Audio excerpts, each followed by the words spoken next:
स्वागत करते हैं। परमेश्वर ने हमें पिछले 11 महीना संभाला, चलाया और हमें इस नए महीने में परमेश्वर ने हमें लेकर आए हैं। इसके लिए हम परमेश्वर को धन्यवाद करते हैं। परमेश्वर ने इस साल के आखिरी महीने में अपने बलवंत हाथ के द्वारा परमेश्वर ने हमें चलाया, संभाला। हर एक चीज़ों में परमेश्वर ने हमें सुरक्षित रखा है। इसके लिए हम परमेश्वर को धन्यवाद करेंगे। इस समय में भी परमेश्वर की महिमा करते हुए एक गीत को गाएंगे, महिमा महिमा हो तेरी, क्योंकि वो एक ही है जो महिमा और सारा आदर का योग्य परमेश्वर है। आइए हम सब मिलकर इस गीत को गाएंगे और परमेश्वर की नाम की महिमा। महिमा महिमा हो तेरी, महिमा महिमा हो तेरी, महिमा महिमा हो तेरी, महिमा महिमा हो तेरी।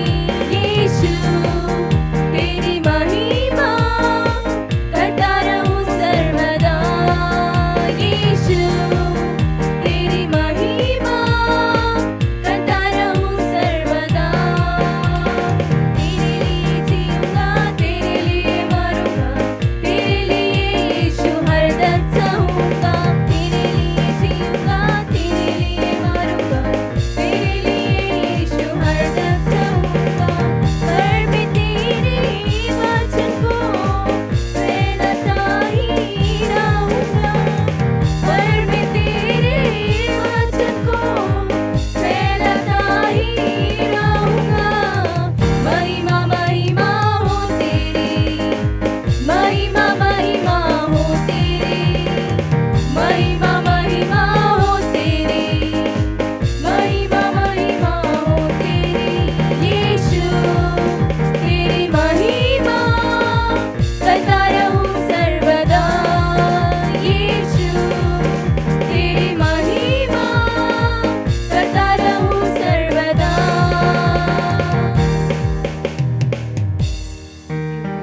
धन्यवाद करते राजा, आपकी महिमा करते परमेश्वर, सारा परमेश्वर आदर का योग्य परमेश्वर, हम आपको धन्यवाद करते राजा। परमेश्वर इस दिसंबर महीने को परमेश्वर आपने हमें दिखलाया है, इसके लिए हम आपको धन्यवाद करते परमेश्वर राजा। इस पूरे महीने में परमेश्वर आपका हाथ हमें चलाने के लिए पवित्र आत्मा हम प्रार्थना करते परमेश्वर। स्तुतियों परमेश्वर, विशेष करके परमेश्वर हम वायदे के वचन के लिए परमेश्वर हम परमेश्वर हम वेट कर रहे परमेश्वर। आप परमेश्वर आपकी दासी के द्वारा कहने वाले हर एक शब्द को राजा परमेश्वर हमारे जीवनों में कार्य करने के लिए परमेश्वर आप सहायता अनुग्रह कीजिए परमेश्वर आप बातें कीजिए। आपके बलवंत हाथों में राजा हम सबको सौंप कर प्रार्थना करते परमेश्वर। सारा आदर महिमा हम केवल आपको ही देते हैं। उद्धारकर्ता यीशु मसीह के नाम से सुनो और कबूल कर मेरे स्वर्गीय पिता, आमीन। Praise the lord. यीशु मसीह के नाम से नए महीने के इस वायदा के आराधना में मैं आपको स्वागत करती हूँ। वो पूरा साल भर परमेश्वर ने हमें संभाल कर ये 12वें महीने में परमेश्वर ने हमें लेकर आया, इसलिए मैं प्रभु को धन्यवाद करती हूँ, प्रभु की महिमा करती हूँ। इस महीने में परमेश्वर ने हमारे लिए वायदा के नाई दिया हुआ वचन यशायाह का पुस्तक उसका 30वां अध्याय उसका 19वां वचन, हे सियोन के लोगों तुम यरूशलेम में बसे रहो, तुम फिर कभी न रोओगे। वो तुम्हारी दोहाई सुनते ही तुम पर निश्चय अनुग्रह करेगा, वो सुनते ही तुम्हारी मानेगा। हालेलुया। यहाँ पर परमेश्वर की आत्मा आपको देखकर क्या कहता है, हे सियोन के लोगों, मतलब ये परमेश्वर के बच्चों, प्रभु के द्वारा चुने गए हुए झुंडों, परमेश्वर आपको देखकर कहता है तुम यरूशलेम में बसे रहो। यरूशलेम परमेश्वर वास करने वाला प्रभु का नगर है, प्रभु का शहर है। परमेश्वर के सन्निधान में तुम बसे रहो, तुम फिर कभी न रोओगे। वो तुम्हारी दोहाई सुनते ही तुम पर निश्चय अनुग्रह करेगा। परमेश्वर कहता है तुम परमेश्वर के समूह में यदि बसे रहोगे, यदि परमेश्वर के चरणों में बने रहेंगे, परमेश्वर आपको, आपका रोना को परमेश्वर दूर कर देगा। क्योंकि वो इन दिनों में हम हमारे जीवन में अनेक समस्या जो हम बाहर नहीं बता सकते हैं, वो किसी को भी हम विस्तार कर कर सुना नहीं सकते हैं।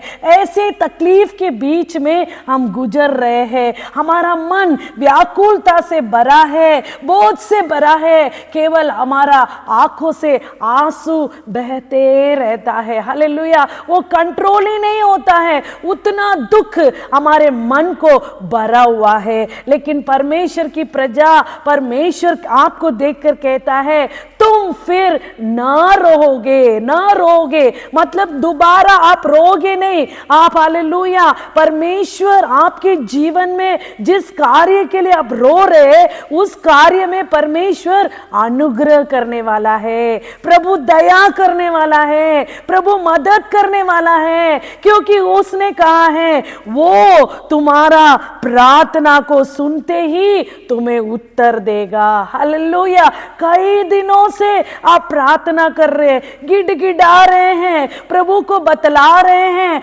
आपको लग रहा है मेरा आंसू का कभी अंत ही नहीं होगा, मेरा ये समस्या से मुझे छुटकारा मिलेगा नहीं, साल के आखिरी महीने में मैं आ गया हूं, अभी मेरा क्या होने वाला है मुझे पता नहीं है, मुझे बहुत डर लग रहा है, मेरा मन व्याकुल हो रहा है। लेकिन परमेश्वर कहता है अभी तू नहीं रोएगा, क्योंकि मैं तुझ पर अनुग्रह करने वाला है। ओ मैं तेरे विनतियों को सुनकर तुरंत तुझे उत्तर देने वाला है। हालेलुया, हमारे जीवन में कई ऐसे मुसीबत आ जाते हैं कि हालेलुया हम रोते रोते हमारे बिस्तर को आंसू से भिगा देते हैं। हालेलुया, देखो दाऊद के जीवन में उसके शत्रुओं के द्वारा जब वो दबाया गया, जब वो शत्रुओं के द्वारा वो एकदम परेशान हो गया था,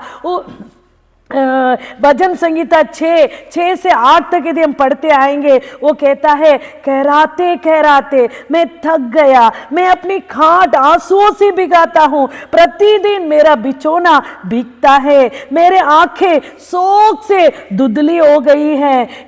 ऐसा बोलकर वो प्रभु के समूह में विनती करता है। अंत में 8वां वचन में कहता है ए अनर्थकारी लोगों तुम मुझसे दूर चले जाओ, यहोवा ने, परमेश्वर ने मेरे रोने का शब्द सुन लिया है। हालेलुया, प्यारे प्रजा, आपके रोने का शब्द भी परमेश्वर सुना है। हालेलुया, जिस कार्य के लिए आप रो रहे हैं, परमेश्वर कहता है तेरे रोने का शब्द को मैं सुन लिया है। हालेलुया, आप अपने बच्चों के लिए रोते रहेंगे, आपके जीवन में बहुत सारा कर्जा है, इसलिए वो कर्जा के कारण आप रोते रहेंगे, आपके जीवन में वो समाधान नहीं है, आप आशा किया हुआ वस्तु आपको नहीं मिल रहा है, या आपने सब कुछ खोकर आप एकदम वो थके हताश होकर बैठे रहेंगे और आंसू से आपका जीवन भरा रहेगा। प्रभु कहता है आज के दिन से तेरे आंसुओं को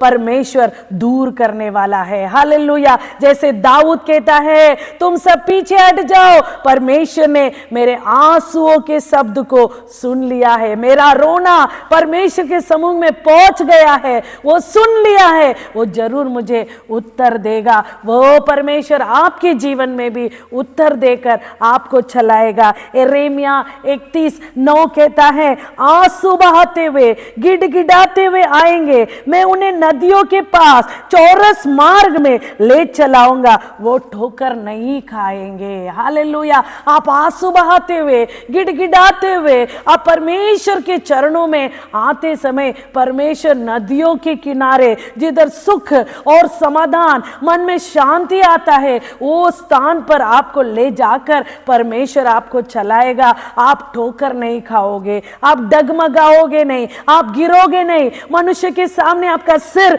झुकेगा नहीं। परमेश्वर आपको आशीष करेगा। जब आप परमेश्वर के चरणों में आंसू बहाते हुए आएंगे, तभी परमेश्वर आपके जीवन के आंसुओं को पोंछेगा। देखिएगा लूका 8वां अध्याय में हम याईर को देखते हैं। वो जब उसका एकलौता बेटी, हालेलुया, जब बीमार हो गई थी, बीमार के बिस्तर में पड़ी हुई थी, वो परमेश्वर के पास आता है, प्रभु यीशु मेरी बेटी एकलौती बेटी है, 12 वर्ष की है, वो मृत्यु के बिस्तर में हो गई है, प्रभु दया से मेरे घर में आइए, ऐसे प्रभु से विनती कर रहा था। हालेलुया। अचानक वो आराधनालय सरदार के घर से लोग आकर कहने लगे, गुरु को आप सताना नहीं, उनको परेशान नहीं करना, क्योंकि बेटी मर गई है। हालेलुया। प्रभु क्या कहता है परमेश्वर की प्रजा, ओ तुम मत डर, केवल विश्वास कर। हालेलुया। आपको भी प्रभु देखकर कहता है, तुम मत डर, आप मत डरिए, केवल परमेश्वर के ऊपर विश्वास रखिएगा। हालेलुया। पूरा घर, हालेलुया, घर में लोग इकट्ठा होकर 12 साल के वो बेटी के लिए रो रहे थे। ओ हालेलुया, आंसू बहा रहे थे, विलाप कर रहे थे। पूरा माहौल, हालेलुया, दुख से भरा हुआ था। परमेश्वर की प्रजा याईर को देखकर प्रभु ने कहा, विश्वास कर केवल, हालेलुया, और मत डर। हालेलुया। वो बातों को मन में रखते हुए वो प्रभु के ऊपर विश्वास किया। देखो उसका विश्वास ने पर उसको लज्जित नहीं किया। परमेश्वर याईर के साथ उसके घर में जाता है, और जो घर में इकट्ठा होकर रो रहे थे वो लोगों को बाहर निकालकर उसके 3 चेलों को साथ में ले जाकर, माता पिता को भी साथ में ले जाकर परमेश्वर वो लड़की को उठाता है। हालेलुया। वो लड़की के हाथ पकड़कर उसको उठाता है। वो तुरंत वो लड़की जो मर चुकी थी उठकर खड़ी हो गई। परमेश्वर ने माता पिता से कहा, इसको खाने के लिए दो। देखो उनका आंसू को परमेश्वर ने क्या कर दिया, ओ रोका दिया। आंसू को परमेश्वर आनंद में बदल दिया। प्यारे परमेश्वर की प्रजा, आप जो गुजर रहे वो परिस्थिति को देखकर आप रोना नहीं, आप डगमगाना नहीं, आप केवल विश्वास करो, क्योंकि आपका परमेश्वर जीवित है। वो मरे वो को जिलाने वाला परमेश्वर है। आपका स्थिति कैसा भी क्यों ना हो, परमेश्वर के ऊपर विश्वास रखते हुए प्रभु के चरणों में दोहाई देते हुए आइएगा। जैसे वो आराधनालय का सरदार प्रभु की ओर दोहाई दिया, गिड़गिड़ाया, मेरे घर में आ जाइए, वैसे आप प्रभु को पुकारिए, प्रभु आप मेरी सहायता कीजिए, आप मेरी मदद कीजिएगा। जरूर परमेश्वर आपको मदद करेगा, आपके आंसुओं को पोंछेगा। जैसे और प्रकाशित वाक्य में वो 7:17 में लिखा है, परमेश्वर उनके आंखों से सब आंसू पोंछ डालेगा। परमेश्वर आपके, हालेलुया, आंखों में से आने वाले आंसुओं को परमेश्वर पोंछ डालेगा। प्यारे परमेश्वर की प्रजा, आप भयभीत नहीं होना, व्याकुल नहीं होना, केवल परमेश्वर के ऊपर विश्वास करते हुए ओ आप प्रभु की महिमा कीजिएगा। सियोन के लोगों, तुम यरूशलेम में बसे रहो, तुम फिर कभी न रोओगे। वो तुम्हारी दुहाई सुनते ही तुम पर निश्चय अनुग्रह करेगा, निश्चय तुम्हारे आंसुओं को परमेश्वर पोंछेगा, वो तुम्हारे विनतियों को सुनेगा, आशीष करेगा। आइएगा हम आंखों को बंद कर कर प्रार्थना करेंगे। स्तुति हो परमेश्वर, धन्यवाद करते हैं ये अच्छे समय के लिए। परमेश्वर प्रभु, ये वचनों को सुनने वाले हर कोई, हालेलुया, जो कोई हो परमेश्वर, वो उनके जीवन में कैसे भी परेशानी, कैसे भी कष्ट क्यों ना हो, ओ रात और दिन, हालेलुया, यदि वो आपके चरणों में आंसू बहाते हुए रहेंगे, तो आपने कहा तू अभी नहीं रोएगा, क्योंकि तेरा परमेश्वर तेरे विनतियों को वो सुन लिया है। तुझ पर तरस खाकर अनुग्रह करने वाला है। वो तुझे सुना है, इसलिए वो तेरे जीवन में काम करेगा, वो तुझे चलाएगा, वचन के अनुसार चलाइएगा, वो आशीष कीजिएगा। सारा स्तुति आदर महिमा आपको देते हैं। प्रभु यीशु के नाम से प्रार्थना सुन ले पिता, आमीन आमीन।